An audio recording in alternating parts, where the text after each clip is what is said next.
Foi no dia 8 de dezembro, dia há um ano, que Francisco abria a Porta Santa na Basílica de São Pedro por ocasião do jubileu extraordinário da Misericórdia. Hoje, esta mesma porta encerra, e com ela um ano em que os cristãos foram desafiados a olhar o próximo, a colocar a sua atenção na fragilidade, nas ausências, nos vazios, onde a misericórdia e as suas obras reclama a ação e presença.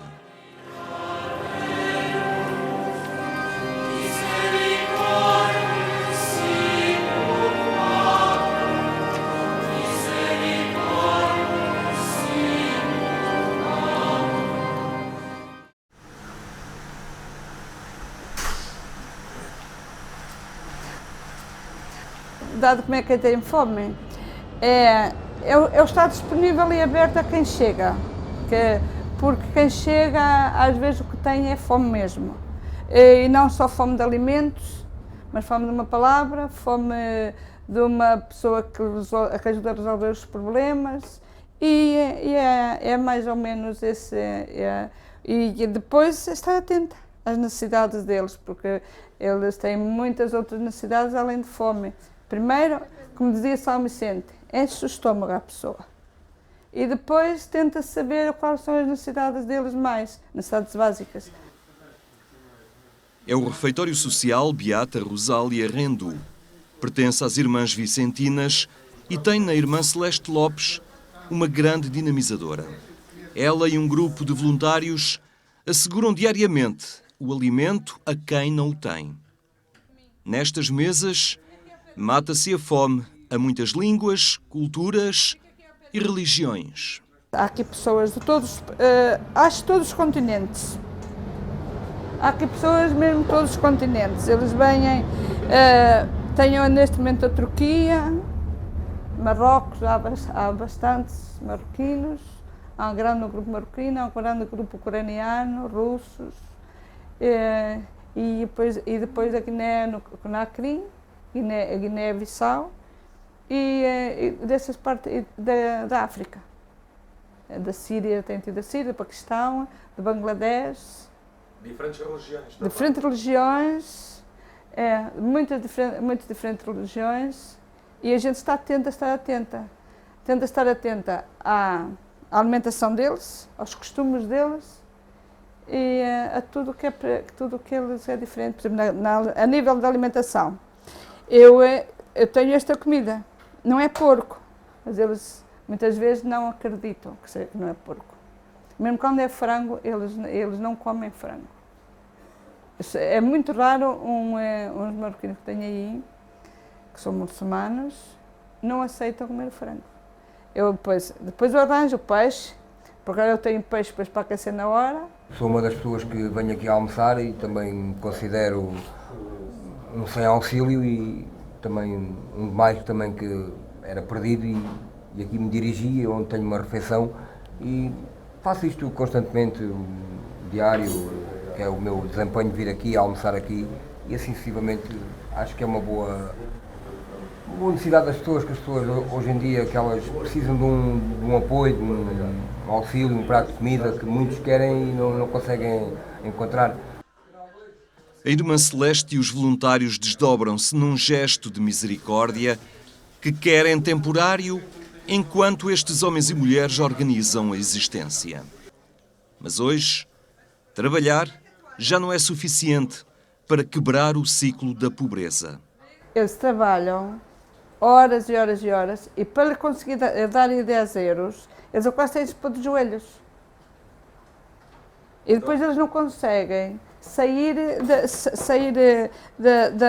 daquele círculo vicioso de vida pobre mesmo, delinquentes, porque eles não têm outra hipótese.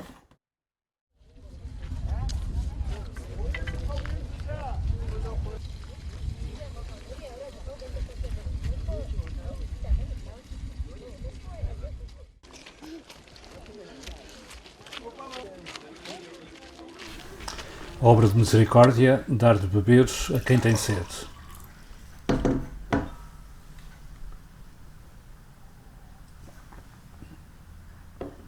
gesto muito simples de beber um copo de água em sociedades sedentárias, como é a nossa sociedade portuguesa, muitas vezes perde o sentido daquilo que é verdadeiramente a obra de misericórdia de dar de beber a quem tem sede. Devemos perceber que ela parte de uma cultura de povos semitas em zonas muito desérticas e onde, de facto, os viajantes, os comerciantes, os imigrantes, quando passavam nas suas caravanas com os seus animais, precisavam de acesso à água potável e nem sempre a encontravam pelo caminho, a não ser, obviamente, pedindo água a quem residia nessa região. A água e o frágil equilíbrio dos interesses. Um líquido que pode significar a diferença entre a vida e a morte, mas também entre a guerra e a paz. Nos tempos atuais, dar de beber a quem tem sede, falando de povos que estão a fugir de zonas afetadas pela seca, como pode ser os países do Médio Oriente e também da África subsaariana, e um pouco a crise de refugiados que nós temos hoje na Europa tem na base problemas também ambientais e de seca. O dar de beber a quem tem sede não é apenas satisfazer a necessidade humana básica de dar de beber um copo de água a estas populações, mas é também de acolhê-las e, de facto, ter um gesto de paz e de convivência para com estas pessoas. A Oikos trabalha esta dimensão da misericórdia. Dá de beber a quem tem sede, mas com isso oferece mais. Dá condições de vida, possibilidade de paz e a oportunidade para que as populações não tenham de abandonar territórios nem afastar-se da sua identidade.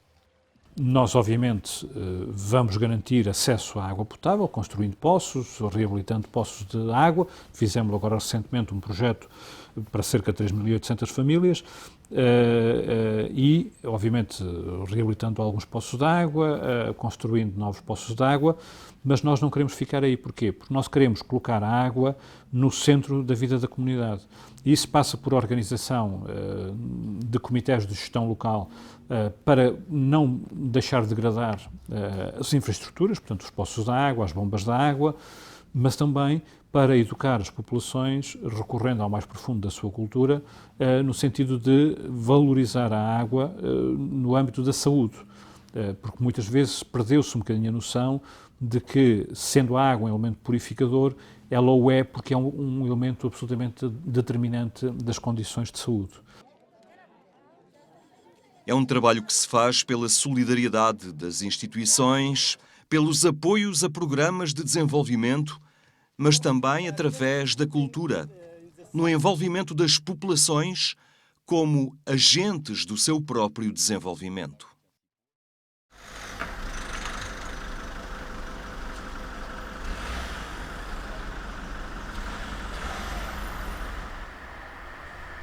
Esta casa combate o frio, aquece quem caiu na rua e aposta em devolver a vida a quem a perdeu por motivos diversos. É a comunidade Vida e Paz, que todas as noites sai para a rua em busca dos sem-abrigo, mas que todos os dias trabalha para reconstruir as vidas e as histórias. Há pouco, encerrou a sua campanha do cobertor, um objeto simples, mas que faz toda a diferença para quem se abriga na rua. Dar o bem imediato e o agasalho imediato e tirar o frio, mas sempre com um segundo propósito e um segundo objetivo, que é, de facto, permitir a estes nus voltarem a ter condições dignas de vida, que são suas por direito e enquanto pessoas, que é, de facto, dar-lhes todas as condições da sua dignidade humana e, portanto, a partir do agasalho, procurar quer o teto, quer depois as condições que sejam eles próprios a suprir o seu agasalho ou todas as outras condições que fazem parte de uma vida dita normal. Portanto, em primeiro lugar, sim, tirar o frio. Em segundo lugar, criar as condições para que a pessoa, de preferência, não volte a sentir esse frio e não precise que outros, como nós, lhe tenham que dar essa ajuda, ou seja, dos seus próprios meios possam ter as condições para viver autonomamente. A campanha das mantas da comunidade Vida e Paz é um gesto de uma ação muito mais vasta. Nós todos os anos fazemos, no fundo, esta prevenção e depois estes bens, designadamente a manta, são distribuídos a pessoas que nós já conhecemos e dando preferência àquelas que realmente mais necessitam. Infelizmente ainda encontramos pessoas em lugares completamente inóspitos e sem o mínimo de abrigo, digamos assim. E às vezes a manta é as duas coisas, é o abrigo imediato daquela pessoa naquela noite de frio e nas outras noites a seguir, mas é também o fator de confiança que permite reforçar ou começar a relação connosco para a pessoa depois no futuro se deixar ajudar para outros passos mais desafiantes para a vida dele. Amar implica compromisso. E esse é abraçado pelos muitos voluntários a quem a comunidade Vida e Paz preenche a agenda. Um envolvimento centrado no outro, alinhado com o próximo mais frágil e abandonado. Eles chegam até nós de forma muito natural, espontânea, que vêm as nossas carrinhas também na rua, no nosso site, também no Facebook, nós vamos sempre divulgando o trabalho e as pessoas chegam até nós e querem sempre colaborar connosco. Normalmente têm sempre uma experiência nas diferentes áreas do voluntariado e, por norma, fixam sempre na comunidade porque se identificam também com a nossa missão. Embora aquilo que chame mais a atenção das pessoas são as equipas de rua, pelas carrinhas, pela volta que dão na cidade de Lisboa, mas aqui é importante sempre dar uma visão também geral da comunidade e não focar só nas equipas de rua e que as outras áreas também são tão importantes como as voltas.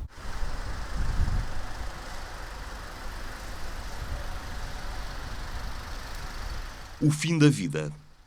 A solidão que se faz sentir até naquele último momento em que um corpo desce à terra. Pessoas desconhecidas, corpos não reclamados, mas nem por isso pessoas que viveram a sua história e que merecem não ser esquecidas. Esse é o objetivo da Irmandade da Misericórdia de São Roque de Lisboa. Uma nossa irmã começou exatamente com esta tarefa, até porque trabalhava na Santa Casa e, portanto, trabalhava na apoio aos doentes de VIH-Sida e, portanto, estava confrontada permanentemente. Lançou este projeto que nós abraçámos de imediato e, portanto, desde maio de 2006 até atualmente, nós devemos ter acompanhado 1480 e tal funerais. A Misericórdia de Lisboa assumiu esta tarefa de enterrar os mortos. Está, de resto, nos seus estatutos, porque constitui uma das obras de misericórdia.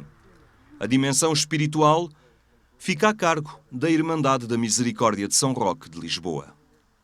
Chegou ao nosso conhecimento, através da Santa Casa, que alguém faleceu e não tem ninguém. Portanto, não se prevê que haja nenhum acompanhamento e, portanto, digamos, naturalmente, não vai descer à terra sem ninguém que o acompanhe, sem ninguém que esteja perto, que tenha uma oração, tenha um ato de generosidade, de sentir irmão em Cristo. E, portanto, isso surge naturalmente. As razões são múltiplas, mas, digamos, é natural que isso surja. E daí, portanto, se organiza o processo. Depois, somos avisados, temos um grupo de irmãos e voluntários, nem todos são irmãos. Alguns são simplesmente amigos da Irmandade, que têm vindo a conhecer esta nossa iniciativa e manifestam interesse em também participar. É um voluntariado diferente, especial. Há quem entenda que também aqui se ama o próximo. Aquele que no último instante, a pessoa desconhecida, possa ter também um gesto de respeito e de proximidade pela sua memória. Uma oração que lembre e peça pela sua alma. Só, por exemplo, é simplesmente isto sentido, não é possível, quer dizer, todos nós com certeza aconteceu encontrar um funeral e agora diria que até já não deveria acontecer isso, mas ir o carro funerário e não há ninguém atrás, portanto a gente fica um pouco, será possível, não há ninguém. Isto choca um bocado, a pessoa choca aqui, portanto, e a mim foi só isso, o suficiente para apareceu a notícia de que este grupo existia, eu disse, eu quero participar, quero realmente, ponham-me lá o meu nome também.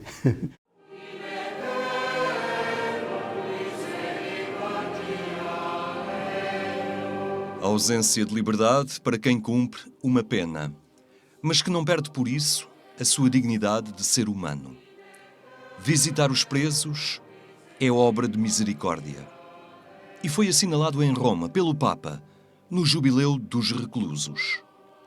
Perante os que ali se encontravam, o Papa pediu soluções menos punitivas e mais abertas à esperança. Io vi dico, ogni volta che entro in un carcere mi domando perché loro e non io. Tutti abbiamo la possibilità di sbagliare, tutti, in una o altra maniera abbiamo sbagliato. E quell'ipocrisia fa che non si pensi alla possibilità di cambiare vita. C'è poca fiducia nella riabilitazione, nella reinserzione nella società. Mas o conceito de estar preso não se reduz a uma cela ou estabelecimento prisional.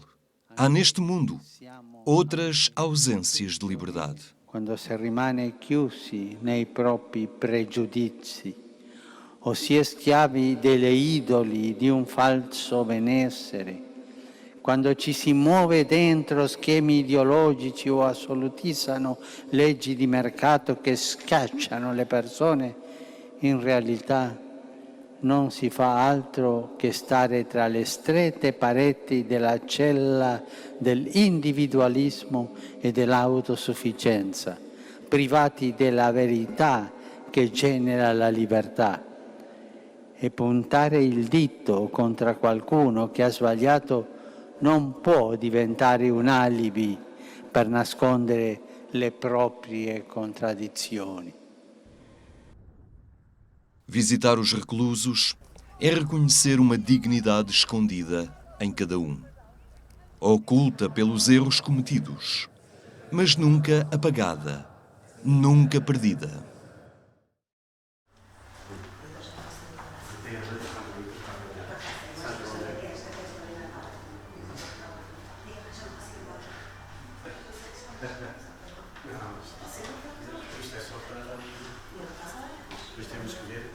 A Clínica de São João de Ávila, em Lisboa, pertence ao Instituto dos Irmãos de São João de Deus. É um lugar onde o sofrimento se procura ultrapassar através do conforto e da competência profissional dos que aqui trabalham, mas também no auxílio e na presença dos que aqui chegam apenas para partilhar o tempo, a conversa, a amizade. Porque isto é como que uma intromissão na vida das pessoas. Porque nós estamos, nós acompanhamos, nós conversamos, servimos muitas vezes de confidentes, não é? E aquilo que as pessoas não encontram nos seus colegas de cadeira ao lado ou nas visitas que por cá têm, muitas vezes em nós encontram e têm essa capacidade também de partilhar connosco. E é muito interessante e, sobretudo, muito gratificante podermos ver que, efetivamente, há muito a descobrir em cada pessoa, em cada gesto que a pessoa tem para connosco, em cada conversa, em cada sorriso, em cada olhar. Às vezes costumo dizer que não é necessário muitas palavras e não são necessárias, por vezes, um gesto, um carinho, uma atitude simples e isso de facto enche-nos o coração. Manuela Borges também encontrou uma forma de se doar ao próximo nesta proximidade à limitação física, seja ela pela doença ou pela idade. Como se costuma dizer que é no hospital que se vê os amigos, não é preciso ser amigo, é amigo a pessoa que estende a mão a quem precisa. Muitas vezes nem é preciso falar, basta dar-lhe um aconchego, dar-lhe um aperto de mão, está aqui, quer falar, fala, não quer falar, estamos só a olhar um para o outro, é o suficiente para a pessoa se sentir bem acompanhada. No auxílio em pequenas tarefas, na proximidade que se concretiza nos gestos e nas palavras. Conversas que se alimentam e assim também uma vizinhança fraterna com quem enfrenta momentos de prova na sua vida. Nestas unidades ou em qualquer outra, o tempo é qualquer coisa que custa muito a passar. O tempo é o terrível e então a partir das 5 da tarde, o entardecer é qualquer coisa, a noite é muito comprida. E então eu penso que o estar com, acompanhar a presença, nem às vezes acompanharmos a presença, o podermos falar de vários assuntos, não temos de estar necessariamente sempre a falar no mesmo, mas a falar de vários assuntos, eu acho que é extremamente importante e ajuda bastante qualquer um de nós, tanto ambas as partes, porque isto é uma relação. Uma vida como profissional de saúde não arrefeceu o entusiasmo de Georgina Gama para agora visitar os doentes como quem traz também uma cura. É uma regeneração pelo sorriso, pela palavra, que junta as pessoas e alimenta a relação e os afetos nestas fases mais difíceis da existência. Naturalmente que estas situações em cuidados paliativos obrigam-nos muito a refletir sobre nós próprios, porque todos nós somos vulneráveis, todos nós somos impotentes, todos nós somos, de certa forma, temos muitas dúvidas em relação inseguros, digamos assim, e não temos a resposta pronta para tudo, não é? Quer dizer, eu acho que obriga-nos a pensar muito sobre nós. É isso que eu tenho aprendido muito quando estou perante todas estas situações. Tinham 2 anos. Mas as obras de misericórdia assumem também uma dimensão espiritual. Às obras corporais que visitamos, há obras espirituais que nos remetem igualmente para o próximo. Para o Padre Vasco Pinto Magalhães, a dimensão espiritual da misericórdia é um alicerce do gesto concreto que fazemos pelo outro. Estas que chamamos obras de misericórdia espirituais estão até por dentro a sustentar as outras. Porque as outras, feitas sem espírito, não, feitas verdadeiramente sem amor e sem sentido de justiça, bem, ficam bastante vazias, não é? Corrigir os que erram, consolar os tristes, perdoar as injúrias, são apenas algumas das obras de misericórdia espirituais que, segundo o Padre Vasco Pinto Magalhães, não esgotam os desafios contemporâneos ao seu exercício. Uma outra obra de misericórdia espiritual, para mim, é a capacidade e a coragem da denúncia, não é? Da denúncia da corrupção. De abrir os olhos às pessoas para poder perceber que se calhar se estão a deixar corromper e envolver em ambientes em que já ninguém sabe quem é quem, nem onde é que está o bem, onde é que está o mal. E abrir os olhos aos outros, sim, eu acho que é uma grande obra. O acesso à cultura, a educação, também ela entra nas obras de misericórdia espirituais. Por exemplo, esta possibilidade de haver ensino gratuito é uma grande obra de misericórdia. As bolsas de estudo, o permitir que haja qualidade no ensino e formar bem os professores, esta obra de grande misericórdia de não desprezar os alunos difíceis e mandá-los para fora assim sem mais, não é? Portanto, mas sobretudo uma atenção muito grande. Hoje e esse problema nos liceus e no secundário existe, portanto, não é agora com a pretensão, vou ensinar os coitadinhos. Não, mas perceber que o mundo sem cultura, com uma cultura desviante ou sem noções de interculturalidade, é um mundo muito pobre, que realmente se satisfaz com saber meia dúzia de coisas práticas, mas sem entendimento profundo da realidade. Concretizar a misericórdia é um exercício que não se faz sozinho. O outro, o nosso próximo, é o parceiro neste itinerário em que nos tornamos melhores na medida da nossa entrega. É uma reciprocidade solidária que concretiza o Evangelho nas ocasiões e nos momentos que nos marcam os dias, que nos marcam a vida.